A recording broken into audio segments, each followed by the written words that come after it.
Hello and welcome to Euphoria. In this video I'll be developing the design of a building for my LEGO city. It will be a modern multi-storey office building that will be a research institute. I call this the Ensgrave building. In the previous videos in this series we looked at the inspiration behind this MOC, the development of the concept, consideration of various options, and the development of the structural design for the building. If you haven't seen them yet, you might want to look at some of those previous videos in this series. There are links in the cards above and in the description below. Now, I did the structural design some time ago, and since then I've worked out the design of the elevator that will run up and down the outside of the building. I've also done quite a bit of prototyping work, and that was very useful because it made me rethink some parts of the design. Normally at this stage I would be starting on the detailed design, and that's what I thought I would be doing in this video. But after I completed the structural design, I left things alone for a while as I wasn't completely happy with it, for reasons I'll explain in a minute. So in this video I want to rework the structural design, which we developed in part 4 of this series, to fix the things that I don't like about the design, and to take into account the lessons learned from the prototyping work that I did more recently. That means that the detailed design, which I would normally be doing at this stage, will have to wait until I've got the structural design to the point where I'm happy with it. I should be able to do further videos as the rest of the design develops, and then we get into the build of the MOC. So look out for more videos on this MOC coming up. Here's a reminder of what this MOC is all about. It's going to be a straight modular building, which means it needs to follow the modular building standards and be able to connect to a modular building on each side. I want a design that could be built on either a 32 stud wide footprint or a 48 stud wide footprint. It will be 5 stories high and have an interesting shape, which includes sloping windows at the front and curved panels at the back. The building will have an external elevator that runs on tracks up and down the back of the building. I tried out this track system and elevator by building a prototype system. The result of that was that it seems to work okay, so I'm going to keep this in the design. The building will be used as a research institute, so I want to use some of the minifigures and accessories from the Space Research and Development People Pack to populate the building. So, as I said, I wasn't completely happy with the design so far. So I want to look at some issues that it has and take into account the lessons learned from the prototype builds that I already made. To me, the building looks a little tubby. It's hard to describe what I mean by that, but from certain angles it somehow looks like it's kind of sagging at the front. And I think that's because of the projecting out and in shape of the sloping girders and window panels at the front of the building.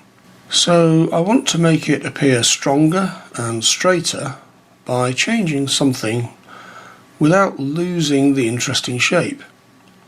This building is going to be quite tall and relatively thin.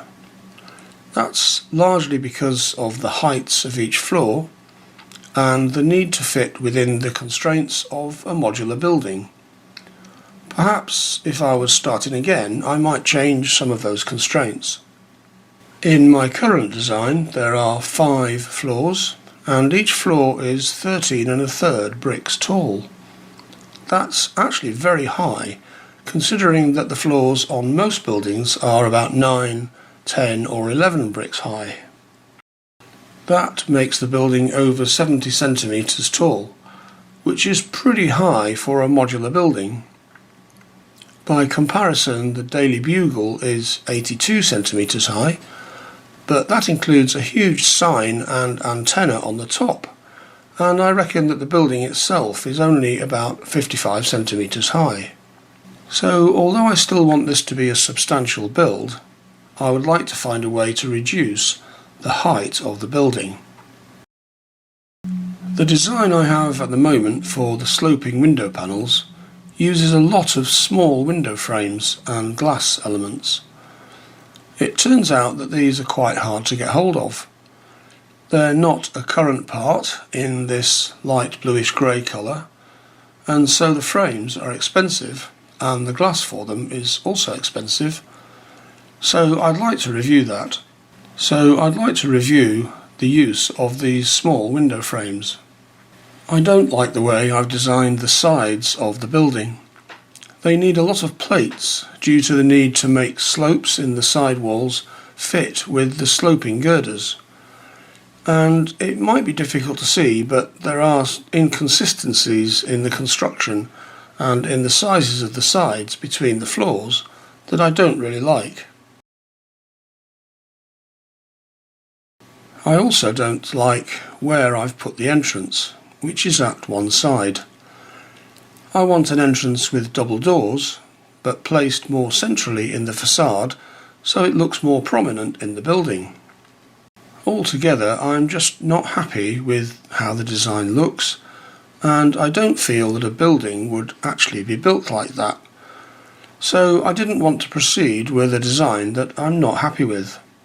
I've always thought that the design process can and probably should be iterative, so in the end I decided on a revisit to the design for the structure of this MOC. Now I want to look at some of the lessons learned from the prototype builds that I made. After I designed the structure, I decided to make parts of the build to try out some of the construction. These prototype builds let me check how some of the elements fit together physically, to test the strength of some assemblies, and to see how things look. I looked at how to make the girder structure for the building and the sloping window panels. I checked out the strength of the floors and roof panels and worked out how to make a working elevator system. I did learn some useful lessons from these prototypes. I wanted to check whether the sloping girder structure would work okay. These are important as they provide most of the support for the building. I found that I can make the inward sloping and outward sloping girders using the 1x2x3 slope bricks, and providing they're interlocked okay, they are strong enough to support the structure. But I'm not sure about the part at the sides of the building where the sloping girder meets the sloping wall. Visually there's a really good fit, so it looks good, but there's no connection between them, and therefore they're not supporting each other very well. So I might want to review that in this stage of the design. I also wanted to check the use of beams to tie the wall together and provide more strength to the build. This works well. Unfortunately, long bricks are not available in the dark blue colour that I'm using for the girder structure, so I'm going to use these medium grey Technic bricks instead. I built a floor plate as well to check the construction. The floor plates are rather large at 48 studs wide, and I've designed them slightly differently from the normal way that I make them. The floor plates will be made from 2 layers of plates as usual, larger plates to make the actual floor, and longer plates, generally 2 studs wide, to bind them together and provide strength. In this design I've made the whole 48 wide floor in one piece. You may think that's too large and fragile, but when I've done it before in 48 wide MOCs, it seems to be pretty strong, even when it has holes in it, such as this example from my extended brick bank modular building. The floors on their own are not that strong, and I found when building the prototype that I need to improve the design. but when I put the panels on the top and the plates underneath, it all tightens up pretty well, and overall it should be strong enough to be made in one piece. These floor plates sit on a tile layer forming the top of the walls of the floor below, and so provide the separable floors of the building. But also the beams that go across the building will support the floor plate of the story above.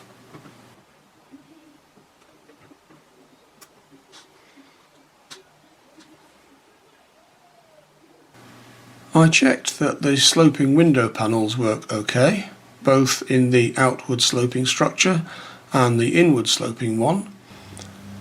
They do work okay, but because of the specific heights I require for the panels, the design uses lots of small window frames, and that would become too expensive in the cost of both the frames and the glass.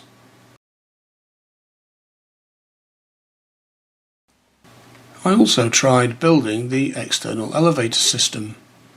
I did a separate video about the design and prototype build of the elevator car running on roller coaster track mounted vertically. After a couple of tweaks, I found that it works okay, so I'll be continuing with this elevator system as part of the design. So with all of that in mind, I'm going to make a start on revising the structural design for this MOC. As I said, I think the building doesn't look right from certain angles. I want to provide some more emphasis to the vertical lines in the building so that it doesn't look like it's sagging at the front. There might be several ways to do this, including having a straight vertical section in the middle of the building in a number of different formats, like a rounded section or one with no windows. I tried out some ideas for that and they helped, but I didn't really like the way that they looked. I tried changing the structure of the sides of the building. Although they may not be visible if this building is next to another building, the sloping girders at the sides just looked wrong. So I tried straightening the girders and making them vertical rather than having sloping ones. I can still get the sloping window panels by extending the girders out into the sloping shape at the front. This allows me to connect the side walls with the girder structure in a much stronger way, and avoids having lots of plates to make the inverse slope bricks fit properly. Rather than just having thick, solid girders, I took the opportunity to lighten them up a bit by putting in these little windows that I call sneaks in the extended part of the girder structure. I think that gives an unusual and distinctive feature to the building when seen at an angle. I also added a vertical girder in the middle of the side walls. That breaks up the plain side walls and actually makes it a lot stronger. For the window panels, I'm going to change the panel structure to have more vertical supports. This will provide more vertical lines in the building and reduce the distance between supports, so improving the strength of the structure. I'm changing the design to have 5 window panels of 8 studs wide each. Then I need 4 girders between them as well as the ones at the ends. At the sides of the building I'll change the girder structure so that they're a kind of T cross section that takes up 2 studs each at each side. Altogether that makes up my 48 stud wide building. I'm also going to inset the window panels by 1 stud, which means that the vertical lines of the girders will be more prominent. It would still be possible to make a 32 stud wide version by missing off the 2 side window panels of 8 studs each.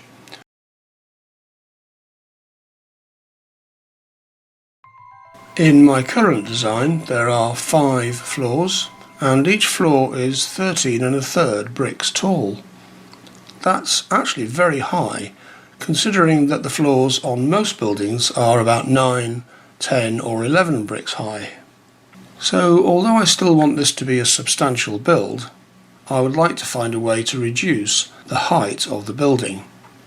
I tried several ideas, but found it quite difficult if I'm keeping the fixed heights of each story, but I did find a way to do it by changing the heights of the floors.